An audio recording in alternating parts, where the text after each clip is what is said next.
الحمد لله نحمده ونستعينه ونستغفره ونعوذ بالله من شرور أنفسنا ومن سيئات أعمالنا. من يهده الله فلا مضل له ومن يضلل فلا هادي له، وأشهد أن لا إله إلا الله وأشهد أن محمدا عبده ورسوله.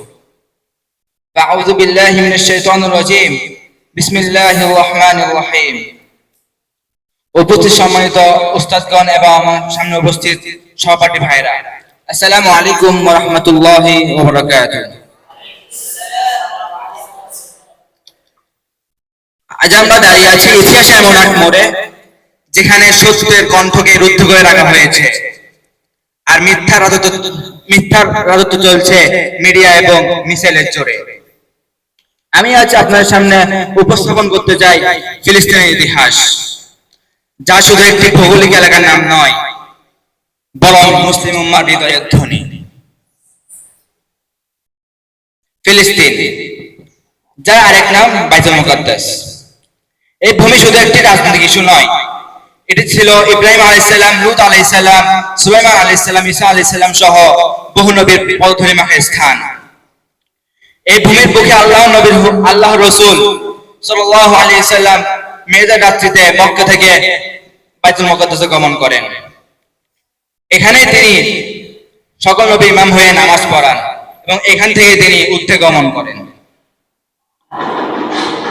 খলিফা ওমর রাদিয়াল্লাহু তাআলা আনহু 637 খ্রিস্টাব্দে ফিলিস্তিন বিজয় করেন। ইহুদি, খ্রিস্টান, মুসলিম সবাই ছিল শান্তিপূর্ণ সহাবস্থানে।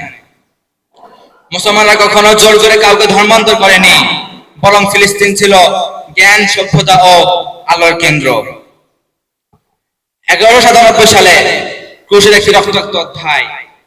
সেই ক্রুসেডে আল্লাহর সৈনিক সালাউদ্দিন দেখিয়ে দিয়েছিলেন কিভাবে ঈমান, একতা ও কৌশল দিয়ে দখলদারদের পরাস্ত করতে হয়। 1917 সাল বেলফোর ঘোষণার মাধ্যমে ব্রিটিশরা ফিলিস্তিনে ইহুদি রাষ্ট্র প্রতিষ্ঠার পথ তৈরি করে এবং 1948 সালে ইসরায়েল রাষ্ট্র প্রতিষ্ঠিত হয়। ফিলিস্তিনিদের ঘর বাড়ি জমি সব কেড়ে নিয়ে লাখ লাখ ফিলিস্তিনি উদ্বাস্ত হয় নিজেদের দেশেই পরবাসী। আজও গাজায় শিশু হত্যা হচ্ছে, কিন্তু দুনিয়া চুপ। একদিকে মানবাধিকার বলি, আরেকদিকে হসপিটাল, স্কুল, মসজিদ, মাদ্রাসা সব ধ্বংস করছে বোমায়। কিন্তু ফিলিস্তিনি ভাইরা বোনেরা মাথা নিচু করেনি, কারণ তাদের কাছে শহীদ হওয়াটা পরাজয় নয়, বরং জান্নাতের দরজা। আমরা যারা এখানে বসে আছি, আমরা কি শুধু ফেসবুকে পোস্ট, কয়েকটি কমেন্ট আর লাইক করে কি আমাদের একটু শেষ করব? না ভাইরা, ফিলিস্তিনের জন্য দরকার গভীরভাবে দোয়া এবং ইসরায়েল পণ্য বয়কট এবং তার যত ওয়েবসাইট সবগুলো বর্জন এবং বয়কট করতে সর্বোচ্চ চেষ্টা করা এবং মিডিয়ার ভুয়া কথায় কান না দেওয়া।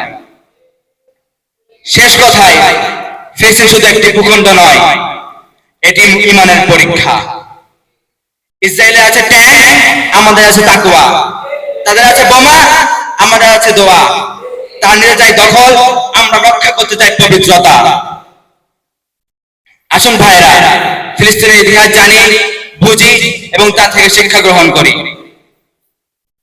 এবং আল্লাহ যেন আমাদের সবাইকে সত্যকে সমর্থন করার সাহস দেন এবং মজলুমদের পাশে দাঁড়ানোর তৌফিক দেন। এই বলে আমি আমার বক্তব্য এখানে শেষ করছি। ওয়া আখিরু দাওয়ানা আলহামদুলিল্লাহি রাব্বিল আলামিন। আসসালামু আলাইকুম ওয়া রাহমাতুল্লাহি ওয়া বারাকাতুহু।